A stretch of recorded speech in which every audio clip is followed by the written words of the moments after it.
O silêncio não vinha da paz, mas do segredo. Em 1933, quando Adolf Hitler assume o poder, a Alemanha ainda carrega o peso da derrota da Primeira Guerra Mundial, humilhada pelo Tratado de Versalhes, cercada por limitações militares e pela vigilância internacional. Por trás das fachadas reconstruídas e dos desfiles coreografados, algo mais profundo começava a se mover. Não eram apenas tropas sendo treinadas ou fábricas sendo reativadas. Era a ciência sendo convocada para a guerra antes mesmo de a guerra começar. Nos corredores fechados do novo Reich, decisões eram tomadas longe das câmeras e dos discursos. Hitler não via a tecnologia apenas como apoio ao exército.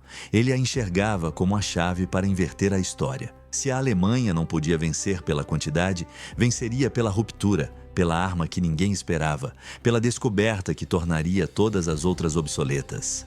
Essa obsessão silenciosa deu início a um dos capítulos mais sombrios e fascinantes da Segunda Guerra Mundial, a criação das superarmas nazistas. Enquanto o mundo ainda acreditava que a próxima guerra seria travada com trincheiras e artilharia pesada, engenheiros e cientistas alemães eram reunidos sob juramentos de sigilo absoluto. Nomes que até então pertenciam às universidades passaram a responder diretamente ao Estado. Werner Heisenberg, um dos pais da mecânica quântica, tornou-se peça-chave em pesquisas nucleares. Werner von Braun, jovem e brilhante, começou a transformar sonhos de foguetes em projetos militares reais. Não eram apenas técnicos obedecendo ordens, eram homens confrontados com a possibilidade de moldar o futuro e destruí-lo. Em 1936, em uma área isolada da costa do Mar Báltico, surge Peenemünde, oficialmente, um centro de pesquisa. Na prática, um laboratório de guerra do futuro. Ali, longe de olhos curiosos, o impossível começava a tomar forma. Foguetes experimentais rasgavam o céu, falhavam, explodiam, matavam técnicos e eram reconstruídos no dia seguinte. Cada erro não era um recuo, mas um passo mais próximo do objetivo final. O som das explosões não era ouvido pelo mundo, mas ecoava na consciência de quem trabalhava ali. A pressão psicológica era constante. Cientistas sabiam que não havia escolha.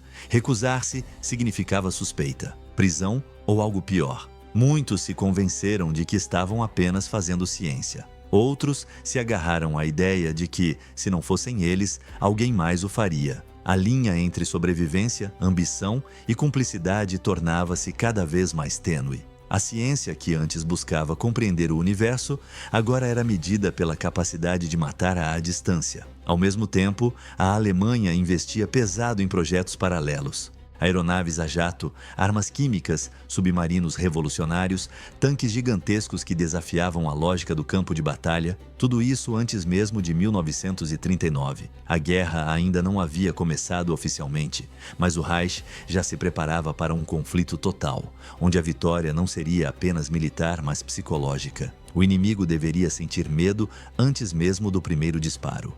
Quando a guerra finalmente explode, em setembro de 1939, o mundo acredita estar testemunhando uma repetição ampliada do passado. Blitzkrieg, tanques avançando, cidades caindo rapidamente. Poucos percebem que, por trás dessa guerra visível, outra estava em andamento, uma guerra secreta, travada em laboratórios, túneis subterrâneos e centros de pesquisa escondidos. Uma corrida contra o tempo, impulsionada pelo medo de que o inimigo também estivesse tentando o mesmo.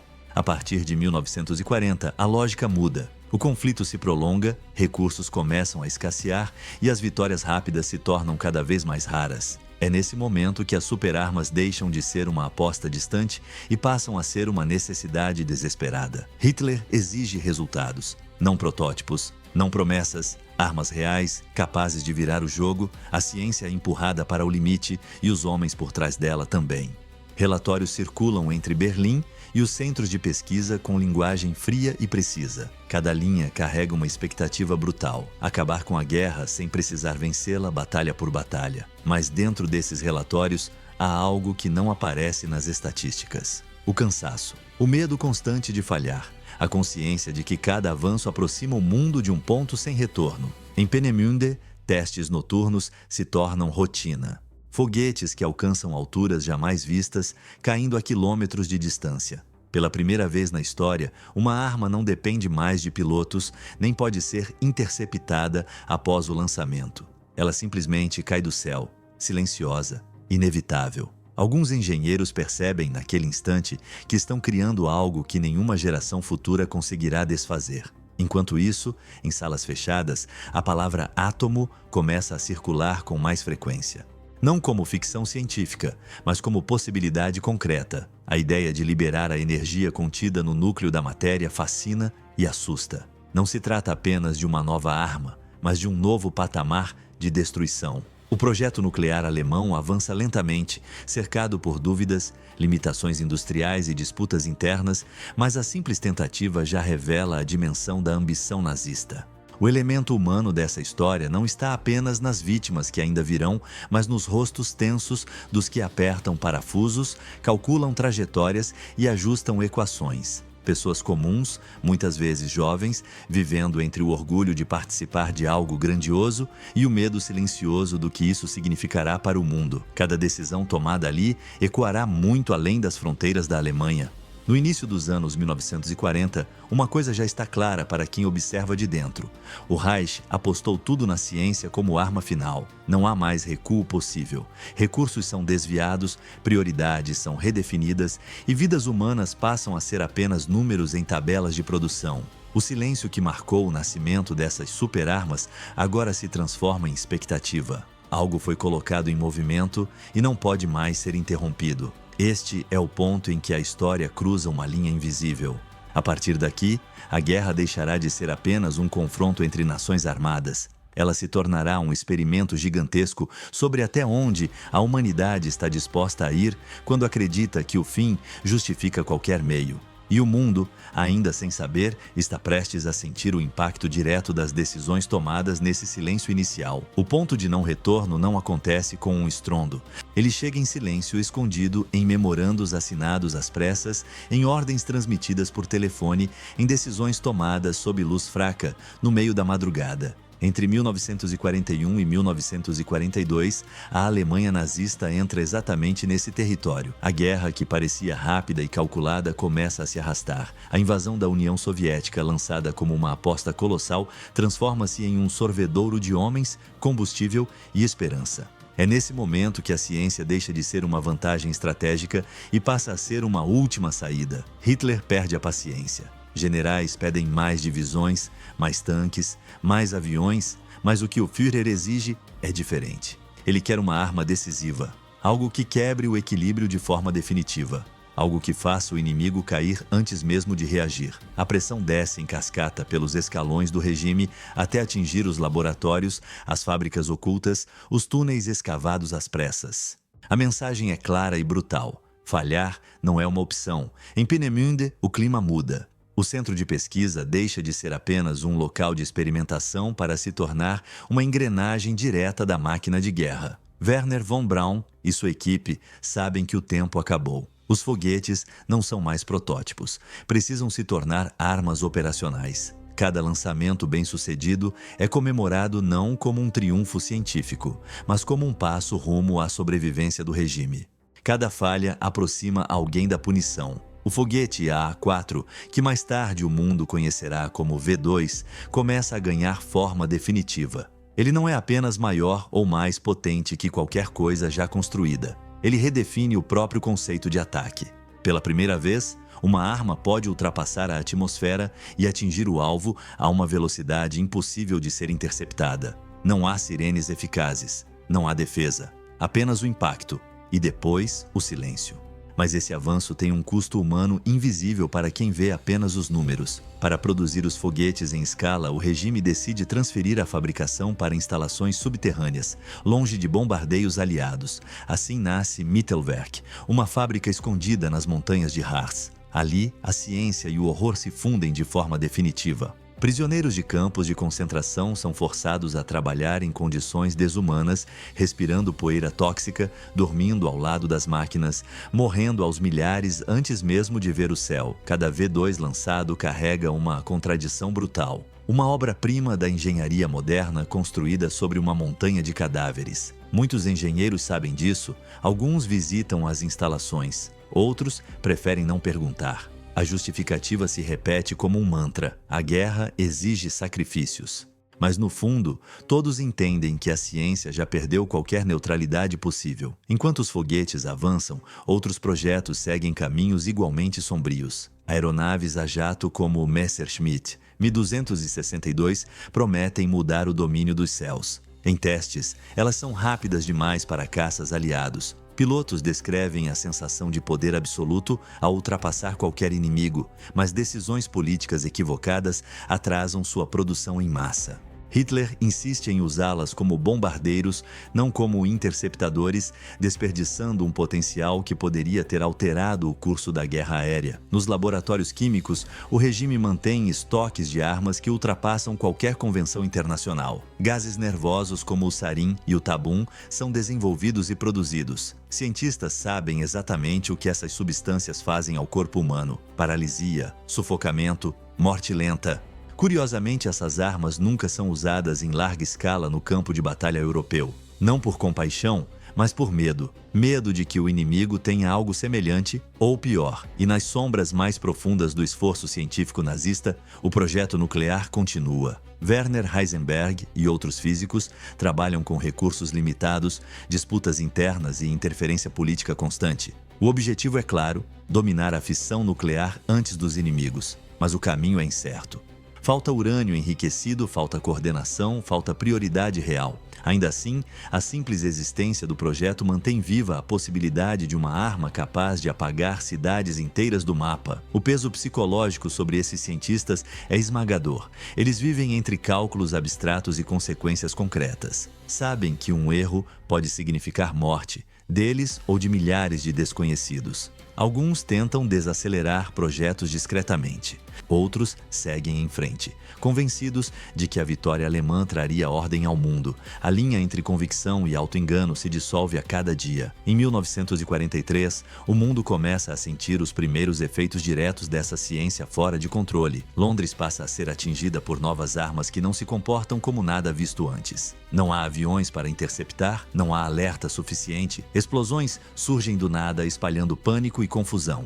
O objetivo não é apenas destruir infraestrutura, mas quebrar o moral. Mostrar que a Alemanha ainda possui cartas escondidas. Mas, ironicamente, quanto mais o regime aposta nessas superarmas, mais ele revela sua fragilidade. Elas consomem recursos gigantescos, exigem mão de obra especializada e não conseguem, sozinhas, compensar derrotas estratégicas em várias frentes. Ainda assim, Hitler se agarra a elas como a única saída possível.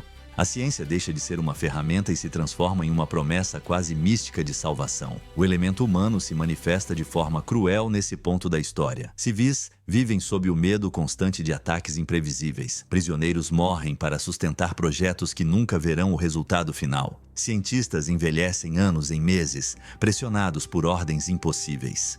E líderes tomam decisões cada vez mais desconectadas da realidade, acreditando que uma única arma pode apagar todos os erros anteriores. Este capítulo marca a verdadeira virada. A ciência nazista não está mais apenas avançando. Ela está sendo empurrada além de qualquer limite ético ou racional. Cada novo projeto aprofunda a dependência do regime em soluções milagrosas. Cada sucesso parcial aumenta a ilusão de controle. Mas, silenciosamente, algo começa a ficar evidente para si e poucos. As superarmas não estão salvando a Alemanha. Estão apenas adiando o inevitável. E à medida que essas armas se aproximam de sua forma final, o mundo caminha para um momento em que a guerra deixará de ser apenas uma disputa por território. Ela se tornará um teste definitivo sobre até onde a tecnologia pode ir antes de escapar completamente das mãos de quem a criou. Em 1944, o relógio já não corre a favor do Terceiro Reich. Ele avança como um martelo, golpe após golpe, quebrando qualquer ilusão de controle. A Alemanha luta em várias frentes, cercada por inimigos que agora aprenderam a resistir, a se adaptar, a responder. É nesse cenário de desgaste total que as superarmas deixam de ser promessa e passam, finalmente, a ser usadas. Não como instrumentos de vitória certa, mas como apostas desesperadas contra o tempo. No dia 13 de junho de 1944, poucos dias após o desembarque aliado na Normandia, Londres é atingida por algo novo. Um som estranho, irregular, corta o céu. Não é um avião, não é uma bomba comum. É o V-1, a primeira arma de cruzeiro operacional da história. Um projétil sem piloto, impulsionado por um motor pulsante que emite um ruído metálico hipnótico. Enquanto o som continua, há esperança. Quando ele para, o impacto é inevitável. O efeito psicológico é imediato. Civis aprendem a reconhecer o som da morte antes de vê-la. Crianças correm para abrigos. Adultos contam segundos em silêncio. A arma não escolhe alvos militares com precisão cirúrgica.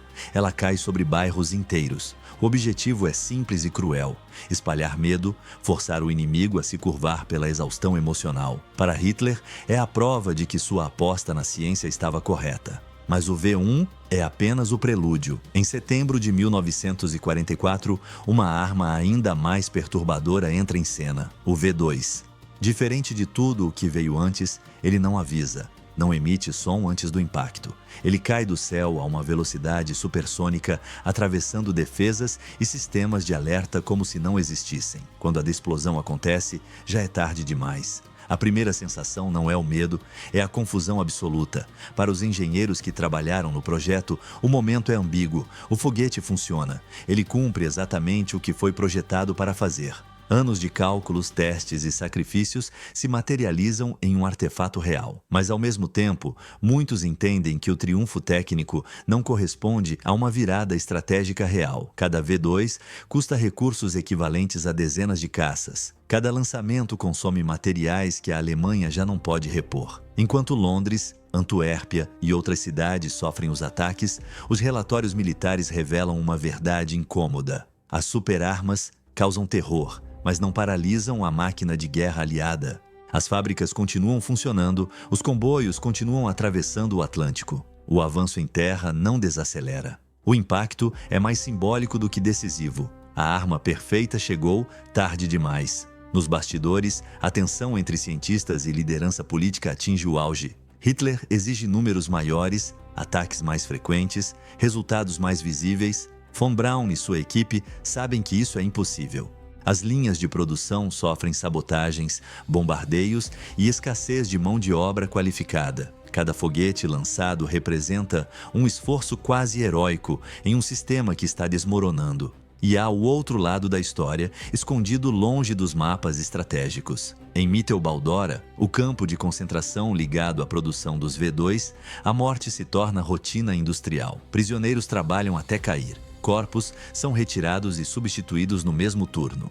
Estima-se que mais pessoas morreram fabricando os foguetes do que vítimas diretas de seus impactos. É uma equação macabra que expõe o verdadeiro custo humano da superarma. No ar, outra revolução tecnológica tenta, sem sucesso, mudar o curso da guerra. O Messerschmitt Mi-262 finalmente entra em combate em maior número. Caças aliados são abatidos com facilidade em encontros diretos. Pilotos descrevem a sensação de impotência ao ver a aeronave alemã desaparecer no horizonte em segundos. Mas, novamente, o problema não é a tecnologia, é o tempo. Faltam pilotos treinados, combustível e peças de reposição. A vantagem não se sustenta. Cada nova arma que entra em operação reforça uma contradição central. A Alemanha está tecnologicamente à frente em vários aspectos, mas estrategicamente isolada. As superarmas não conseguem compensar decisões políticas desastrosas, frentes excessivas e uma economia de guerra em colapso. Elas são brilhantes, assustadoras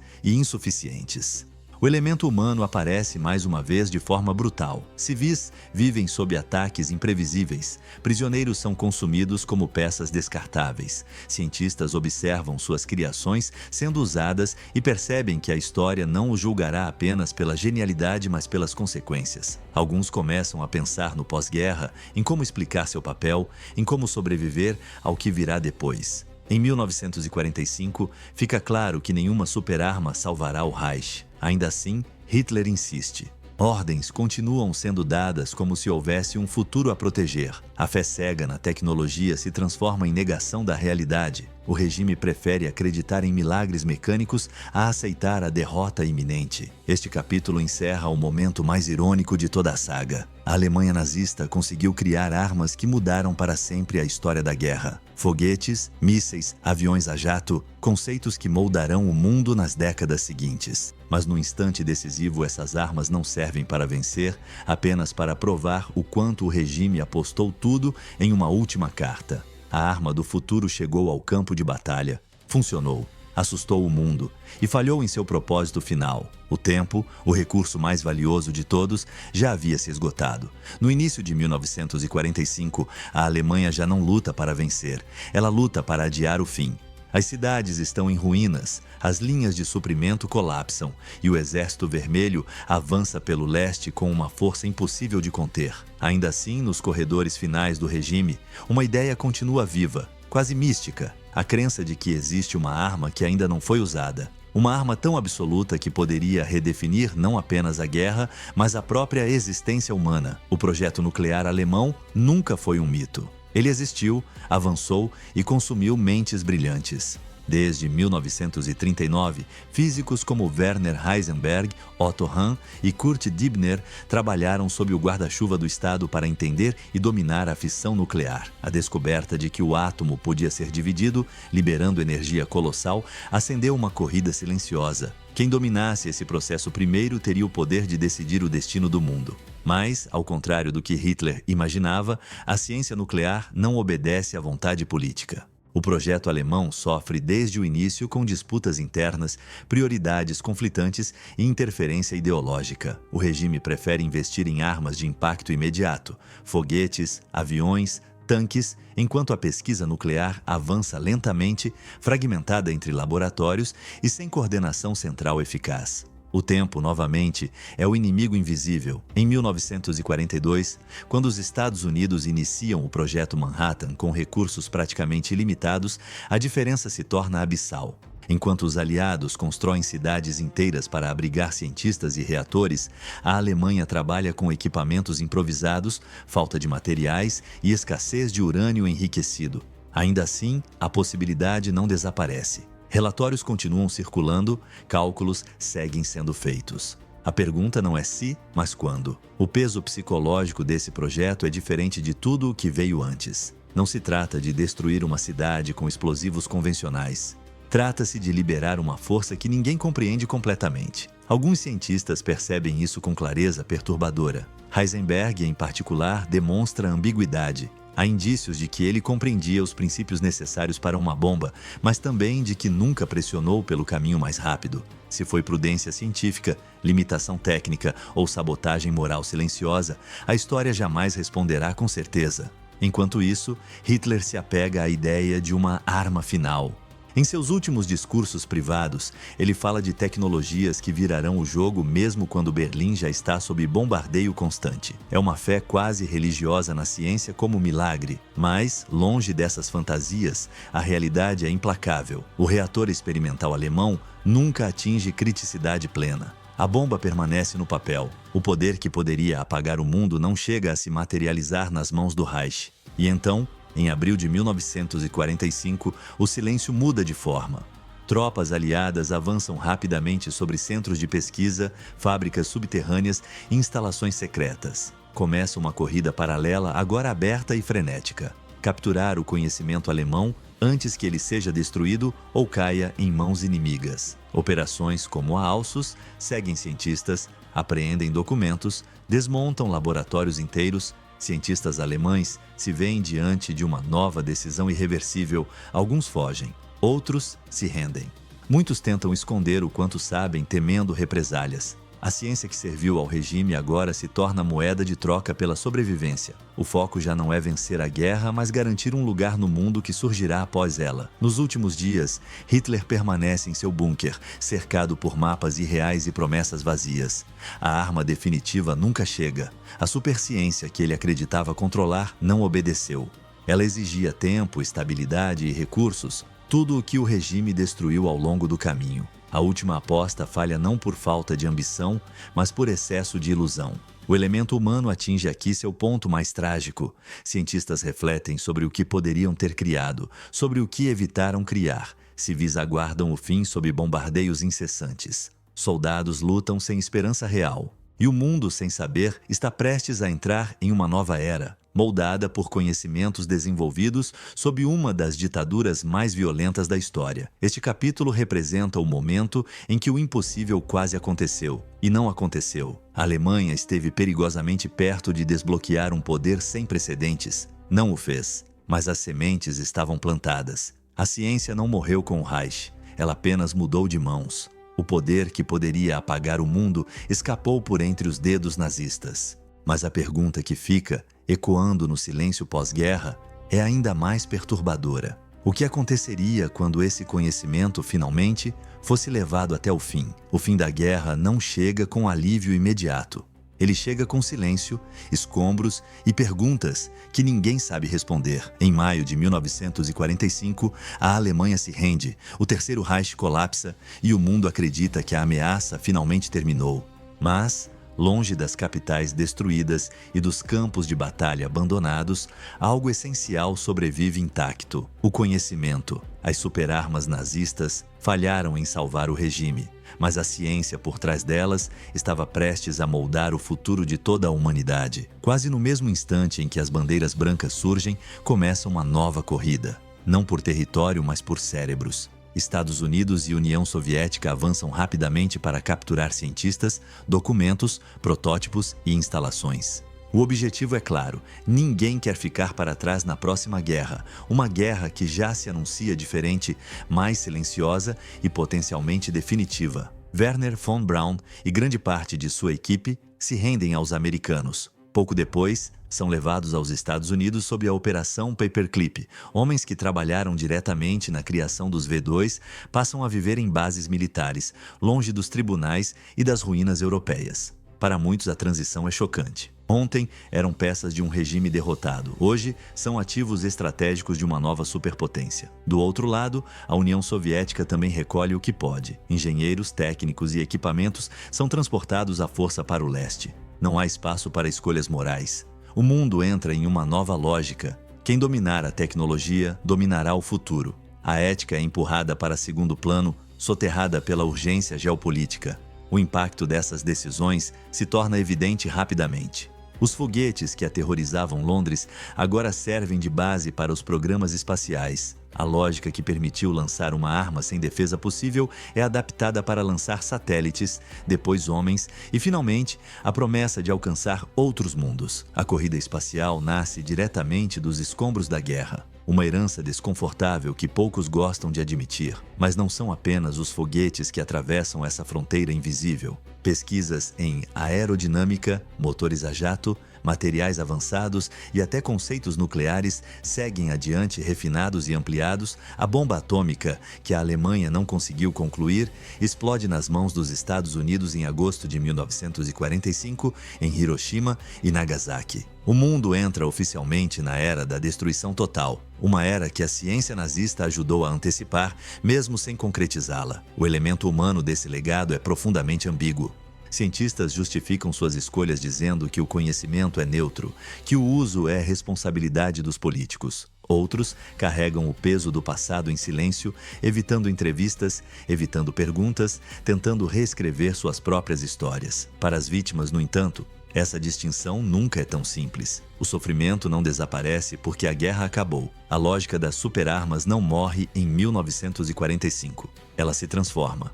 A Guerra Fria herda diretamente a crença de que a tecnologia suprema garante segurança absoluta. Mísseis balísticos intercontinentais, ogivas nucleares, sistemas de alerta precoce, tudo isso nasce da mesma ideia que guiou o Reich em seus últimos anos. Vencer não pelo confronto direto, mas pelo medo de uma destruição inevitável. Ao olhar para trás, torna-se impossível ignorar a ironia histórica. A Alemanha nazista investiu tudo em armas do futuro e perdeu a guerra do presente. Ainda assim, parte desse futuro pertence a ela, não como vitória, mas como advertência. As superarmas provaram que a ciência pode avançar mais rápido do que a maturidade moral necessária para controlá-la. Este último capítulo não é sobre explosões ou batalhas, mas sobre consequência, sobre como decisões tomadas em laboratórios secretos ecoam por décadas, sobre como homens comuns, pressionados por ambição, medo ou obediência, ajudaram a abrir portas que jamais poderiam ser fechadas novamente. O Terceiro Reich caiu. Suas cidades foram reduzidas a pó. Seus líderes desapareceram na vergonha ou na morte. Mas o mundo que surgiu depois carregava em suas fundações fragmentos diretos daquela ciência secreta. O verdadeiro legado das superarmas nazistas não foi a vitória. Foi a prova definitiva de que, uma vez criada, a tecnologia nunca volta para a sombra. E assim, a história se encerra onde realmente importa. Não no campo de batalha, mas na pergunta que ainda assombra o mundo moderno. Se a ciência pode tudo, quem, afinal, deve decidir até onde ela pode ir?